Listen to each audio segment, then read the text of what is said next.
তো এখানে যে সাধক বামাখ্যাপার যে বাড়ি নিয়ে যে কনফিউশনটা, সেটা আমি লোকাল যে দাদা আছে তার মুখ থেকে আমি শুনে নেবো।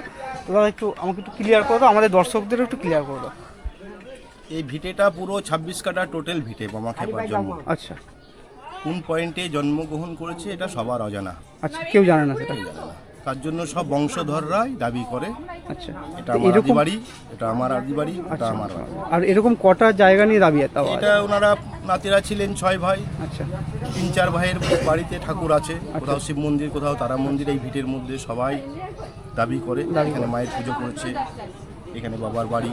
আচ্ছা, এইসব মেন যে এখন মাটির ভিটেটা হচ্ছে মেন 26 কাঠা। হ্যাঁ, এখন যে এখানটায় যেটা মাটির ভিটে আছে এটাকেই দাবি করা হচ্ছে, এটাই তার বাবার দাবি করা হচ্ছে। কাতর ঘর পাশে ফ্যামিলিদের বাড়ি আছে, তাদের ঘরে সবারই মূর্তি রয়েছে, সবাই পূজা অর্চনা করে, সবারই সমান অধিকার। আচ্ছা আচ্ছা, মানে টোটাল এলাকাটা যেটা আছে সেটা একটা এলাকা আছে, এবার তার দাবি দাবা মানে পারিবারিক ক্ষেত্রে দাবি দাবা অন্যরকমভাবে রয়েছে। আচ্ছা, এগুলো সব এই আন্ডারে রয়েছে, তার জন্য সবাই বংশধররা দাবি করছে। আচ্ছা, তো এই ছিল কনফিউশন। আমি লোকাল দাদা তোমার নাম?